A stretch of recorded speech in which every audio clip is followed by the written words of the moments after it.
Bine v-am găsit, bine v-am regăsit, dragilor din Zodia Capricorn, oriunde v-ați afla. Suntem din nou împreună la o nouă lectură pentru prima lună acestui nou an 2026, mai precis luna ianuarie. Așa că toți cei care aveți Soarele, Luna, Venus, Ascendentul în Zodia Capricorn, această lectură este de asemenea și pentru voi. Cum v-am obișnuit, cei care mă urmăriți de ceva vreme, știți că în acest moment scot câte o carte pentru fiecare săptămână întreagă din luna lui ianuarie, să vedem pe ansamblu cu ce vine această lună. Desigur, vă voi povesti un pic așa cum va fi această lună pentru voi, dragilor, din punct de vedere astrologic, și trebuie să vă spun că până pe 20 ianuarie și chiar și un pic după, Universul te va îndemna cu energiile planetare pe care se află în această lună, te va îndemna să te folosești de o libertate totală, aș zice, în a acționa, în a vă exprima, în a iubi. Avem un Saturn și un Neptun în Pești de pe 1 ianuarie până pe 25, care îți vor ridica un pic vibrația, îți vor ridica un pic starea de spirit,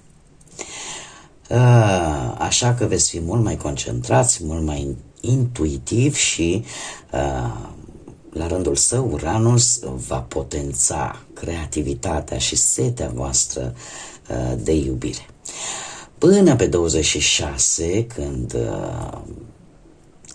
începând de fapt cu 26, când Neptun iese din constelația Peștilor și se mută în constelația Berbecului, lucrul ăsta poate să aducă un pic de confuzie, care se poate manifesta în căminul vostru, așa că încercați cumva să dialogați, încercați să comunicați un pic mai bine, un pic mai calm, da? Să încercați să nu vă pierdeți cu firea. Pluton se ocupă de posesiunile voastre, de ceea ce voi dețineți și e posibil chiar să vă impună anumite schimbări. Anumite schimbări în forma în care voi vă administrați, anumite credite, împrumuturi sau intrări de bănuți care pot proveni, desigur, din propria voastră muncă, cum de asemenea și Jupiter, în mod special pentru cei din al doilea decan, o să las în descriere sau la sfârșitul lecturii va apare pe ecran zodiile și decanilor. Pentru cei care nu sunteți familiarizați cu decanii, deci, așa cum spuneam, Jupiter, pentru cei din al doilea decan, intră în rac și caută ca lucrurile să fie făcute cât mai legal. E posibil ori să ai posibilitatea ori să semnezi sau să revizuiești un contract important pentru voi. De asemenea, pot apărea pe planul ăsta al carierei tot felul de asociați, tot felul de oameni ce țin de muncă care își vor arăta importanța pe acest aspect al vieții. Începând cu 21 ianuarie, Soarele intră în Vărsător, intrăm în Zodia Vărsătorului și se unește la rândul său cu o multitudine de planete, lucru care va aduce ca principala voastră preocupare să fie bănuții, finanțele. Și că am ajuns la carieră și finanțe, haideți să încercăm așa să le împărțim pe grupuri, să le luăm pe bucăți. Pe carieră și finanțe, sub toată această puternică energie, ambiția și lupta pe voi vor ajuta să lucrați mult mai serioși, să fiți mult mai dinamici și, cum am mai spus, Jupiter în semnul tău te va ajuta să îți asiguri un anumit contract sau o anumită funcție. Asta depinde de fiecare ce își dorește. Așa că, din punctul ăsta de vedere al carierei, trebuie să vă exprimați pentru a fi ascultați de către ceilalți, să arătați ceea ce voi vă doriți. Sau cel puțin să arătați interes pentru ceea ce voi vă doriți cu adevărat. Finalul lunii, din punct de vedere financiar, va fi destul de primordial și un moment foarte bun în care voi să vă arătați adevăratul vostru potențial. Dacă vorbim de viața sentimentală, se pare că cerul tău afectiv se prezintă destul de strălucitor.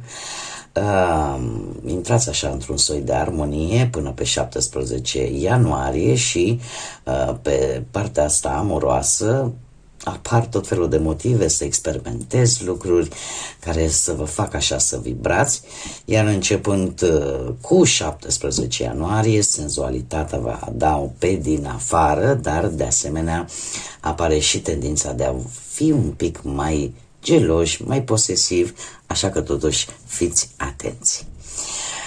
Dacă vorbim strict de cei care sunteți într-o relație deja, formați deja un cuplu, o pereche, această iarnă veți fi mult mai îndrăzneți în a vă arăta sentimentele, în a le exprima.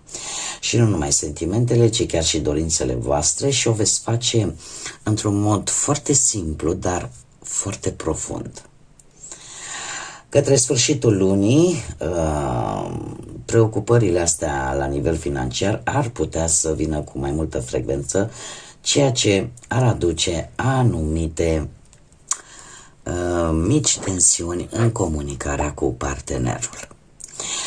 Dacă vorbim de cei singuri, se pare că în această lună toate visele sunt permise. Ai cumva toate cărțile în mână pentru a face o partidă foarte benefică, o conexiune foarte benefică în viața voastră sentimentală și asta pe parcursul întregii luni.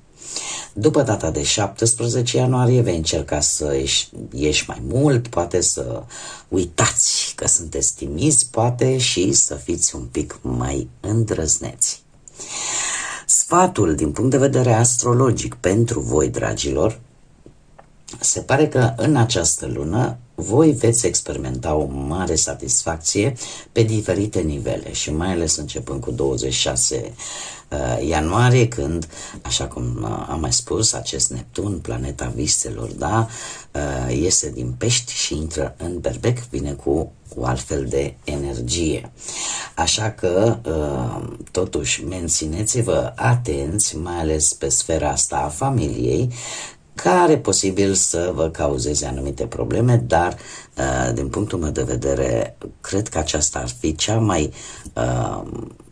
fi unica umbră, ca să zic așa, în acest peisaj al lunii ianuarie. Și noi mergem mai departe, desigur, și haideți să vedem, prima săptămână întreagă avem Cuibul.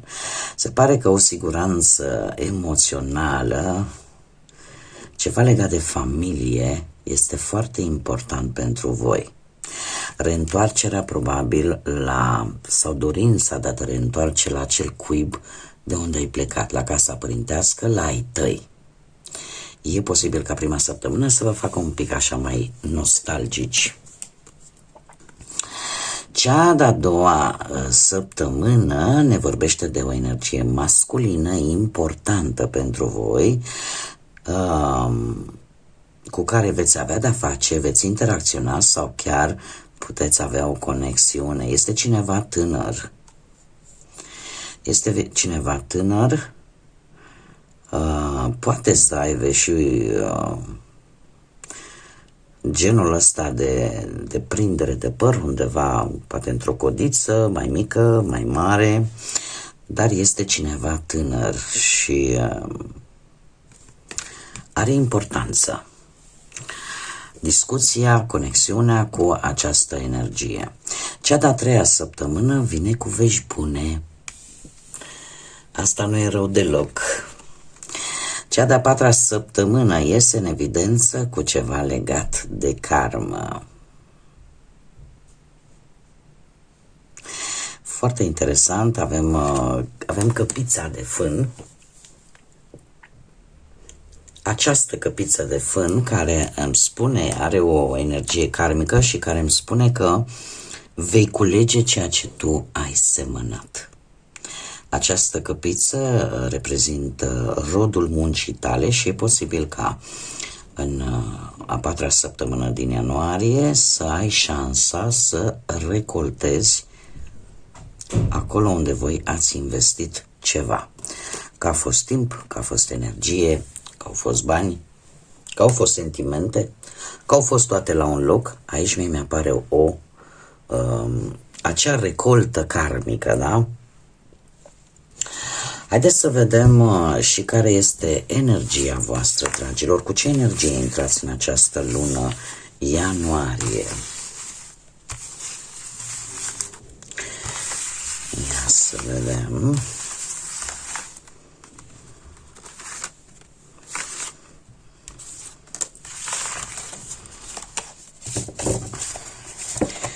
Care este energia, dragilor mei, din Capricorn? Energia justiției. Încercați, se pare, chiar încă de la începutul lunii, să fiți cât mai corecți, sau atitudinea voastră este aceea de a face lucrurile cât mai drept, cât mai legal, cât mai corect. Totuși, încercați să nu depășiți anumite limite, așa cum de multe ori poate și vouă v-am spus când a fost necesar sau când a fost ocazia, indiferent dacă un lucru este pozitiv, dus la extrem, ne poate face rău nouă sau poate face rău altora. Și știu că este greu de crezut. Dar de multe ori tindem să fim atât de focusați pe, cum să zic eu, să fim atât de focusați, să facem lucrurile cât mai bine, să fie cât mai corect, să fie cât mai drept, încât de multe ori îl ducem la extrem. Și această energie a justiției ne spune: încercați să nu faceți acest lucru, să nu fiți extremiști, ca să zic, să vă duceți într-o parte sau în alta, pentru că lucrurile astea vă pot, într-un fel sau altul, dezechilibra, vă poate face să fiți lipsiți de flexibilitate și să apară această tendință de a critica mai mult, poate pe ceilalți, de a avea, ideile sunt bune, dar luând în calcul și factorii și situațiile, da, nu trebuie să devină idei foarte rigide, pentru că aici apare lipsa flexibilității. Sau poate că chiar dacă unii dintre voi e posibil să fiți în căutarea unei anumite perfecțiuni. Din punctul meu de vedere strict personal, perfecțiunea nu există decât la Creator și atât. Restul sunt apropieri. Așa că energia este una ok, este una bună, doar această atenționare, nu căutați în permanență calea de mijloc și nu vă duceți pe extreme, pentru că asta ar putea să vă cauzeze în primul rând vouă, dar desigur poate cauza și altora. Haideți să vedem ce ne spune tarotul, ce vine pentru dragii mei din Capricorn în luna ianuarie, atât pe plan profesional, financiar sau sentimental.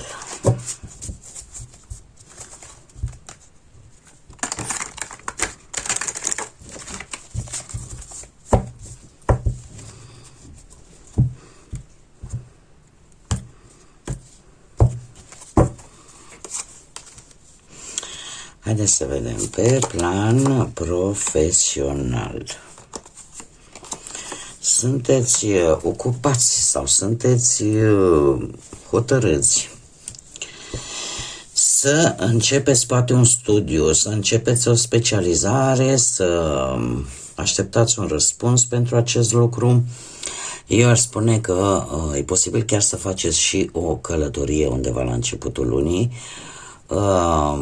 chiar dacă această călătorie, să zicem, nu vor apărea sau nu va da rezultate imediate, cu acest paș de monede, aș putea să spun că ești pe drumul cel bun. E posibil să aveți parte de un nou început la nivel profesional sau poate să vi se dea mai multe cerințe la locul de muncă. Faceți-le organizat, pentru că cel puțin către sfârșitul lui ianuarie, cu acest 7 de monede, mie mi-apare un început de investiție destul de promițător. Este adevărat că către sfârșitul lunii veți face și o mică triere, așa, să vedeți exact unde trebuie să investiți energie, timp și unde nu. Veți face, ca să zic așa, un pic de curățenie și această curățenie, să știți că e impulsată foarte mult de Saturn. E modul Universului de a ne spune, știi, dacă anul trecut nu ai terminat curățenia, că n-ai avut timp sau că n-ai fost atentă, îți mai dăm o posibilitate și trebuie să vă spun, prima jumătate a lui 2026, aproximativ pentru toate zodiile, va fi încă o perioadă de curățenie, ca să zic așa. De hai să scoatem absolut toată mizeria de sub preș și să facem ordine, pentru ca acest nou început să fie unul pe sol curat, fertil. Bun, mergem mai departe, partea financiară. Partea financiară are legătură cu zodiile de aer, Gemeni, Balanță, Vărsător. Posibil acum unii dintre voi să aveți aceste zodii chiar pe ascendentul vostru, dar și acest lucru îmi spune că voi puteți juca un rol important din punct de vedere financiar în viața voastră, iar acest 5 de monede îmi poate vorbi de o mică perioadă, și aici chiar aș vrea să fiți atenți. Apare o situație destul de delicată pe partea asta a finanțelor, dar nu este pe termen lung.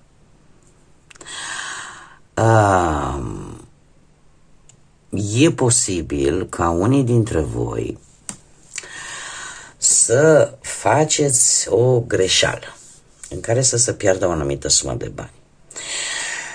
Dar analizați situația, pentru că nu este ceva ce nu se poate rezolva, mai ales că avem și un 10 de monede aici. Asta ce înseamnă? Că totuși banii apar și sunt mari șanse ori să recuperați această pierdere, ori să vă apară niște bani de undeva, nu știu, din trecut, din vreo moștenire de undeva, ceva ce are legătură cu trecutul sau cu familia mare. Da? Așa că le puteți rezolva, cu inteligență se poate rezolva.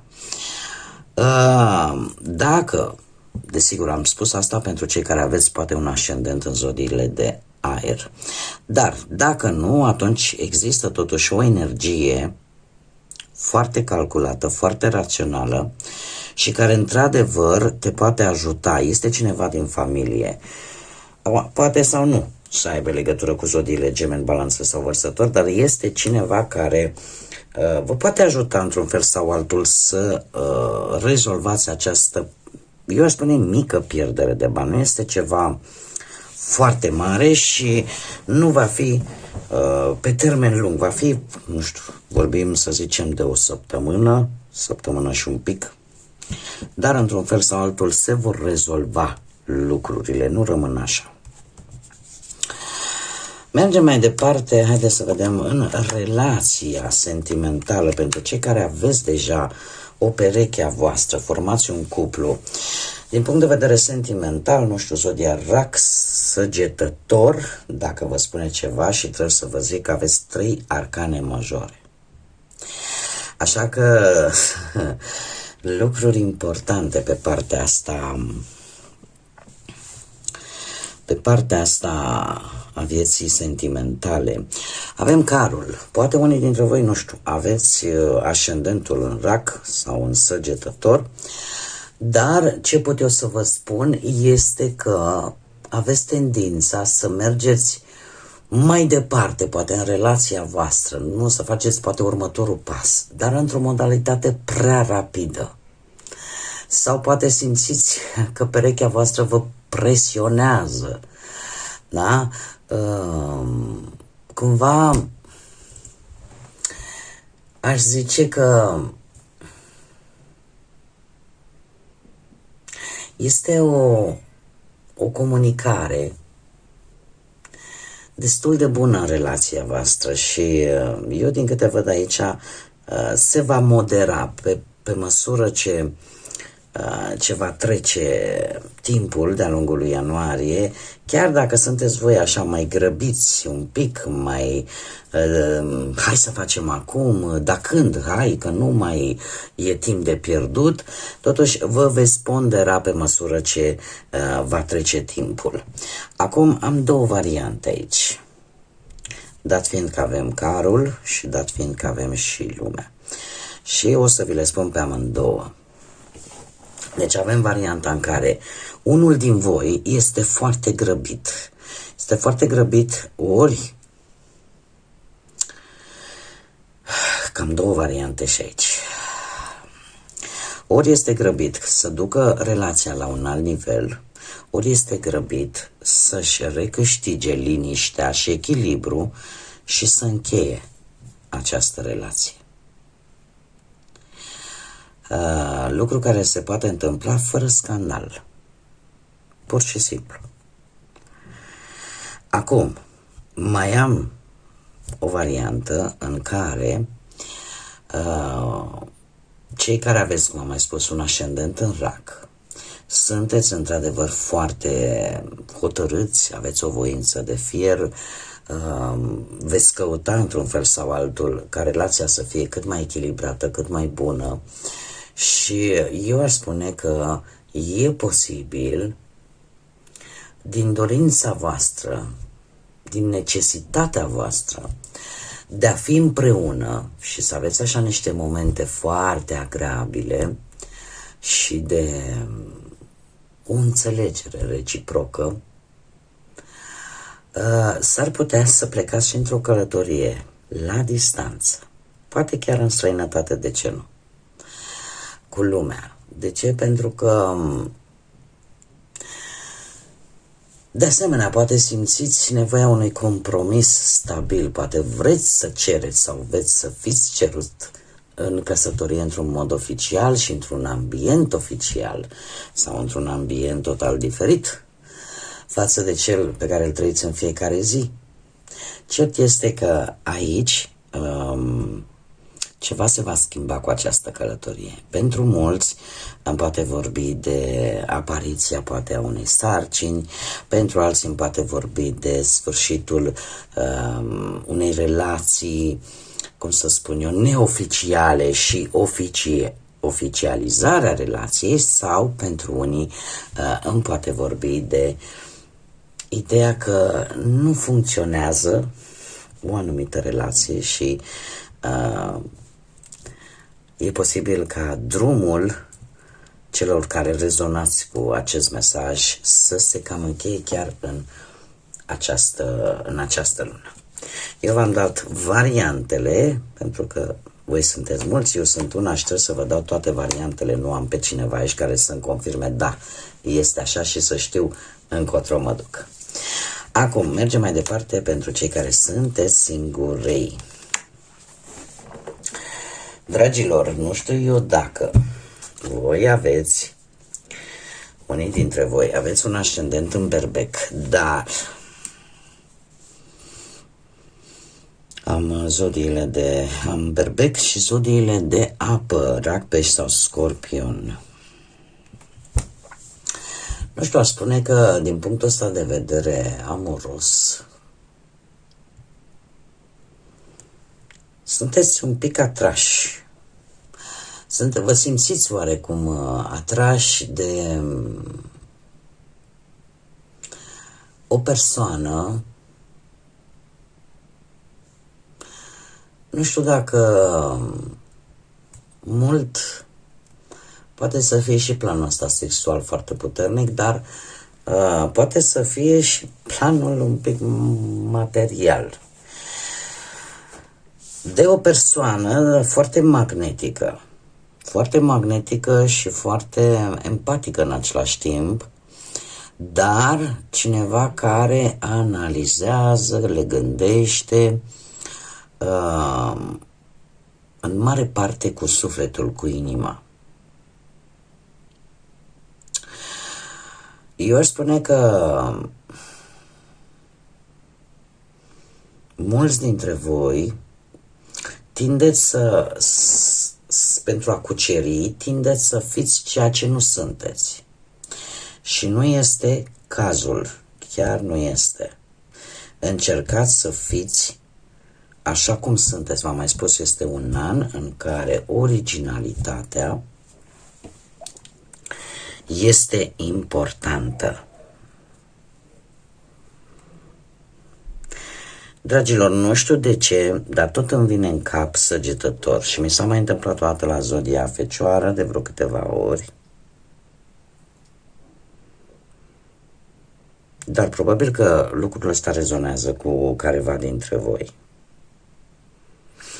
Avem un 4 de spade. Un 4 de spade care îmi spune că pentru voi cei care sunteți singuri, nu știu dacă există ceva aici, ceva s-ar putea să vă împiedice să aveți o întâlnire cu această energie care pe voi vă interesează. Poate să fie de natură medicală, ceva probleme de sănătate, sau pur și simplu să vă simțiți așa un pic epuizați, ceva să vă împiedice să puteți avea o comunicare. Ori pe voi, ori persoana asta de interes pe care pentru voi este în atenția voastră. Ce pot să vă spun? Că ar putea fi o persoană, mai mult sau mai puțin, de aceeași vârstă cu voi. Pe de altă parte, ar putea să existe o mică teamă, o teamă de a fi refuzat, o teamă de... Tocmai de aici apare această tentație de a arăta într-un anumit fel. Dar cheia succesului la voi, dragilor, este aceea de a fi voi înșivă, așa cum sunteți voi. Pentru ca celălalt să vă vadă în toată splendoarea voastră. Este cineva care chiar filtrează foarte mult informația. Filtrează foarte mult informația și se conectează foarte mult prin intermediul intuiției cu ceilalți. Haideți să vedem ce inițiale de nume, prenume, pseudonim sau porecle de persoane cu care voi veți interacționa de-a lungul lui ianuarie și care au o anumită importanță pentru voi. Și avem litera U, litera N, litera B, litera X, litera P, litera A, încă o dată litera A și litera C. Ca și zodii, în afară de cele pe care vi le-am precizat, să vedem ce zodii predomină.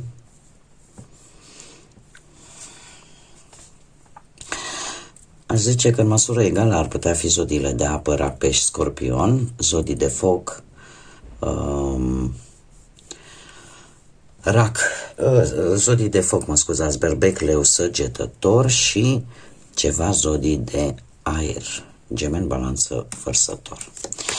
Haideți să vedem acum și ce mesaj au îngerii pentru voi, dragilor, din Capricorn, pentru luna ianuarie și ce numere sunt importante. Și avem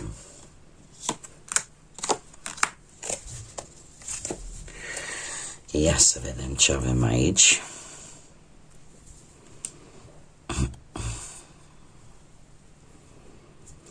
Nu știu dacă voi aveți o situație pe care vreți să o rezolvați. Să știți că va mai dura un pic, dar nu vă lăsați bătuți. Nu vă pierdeți energia, pentru că sunteți foarte aproape să finalizați această situație care vă stresează și pentru care voi ați luptat foarte, foarte mult.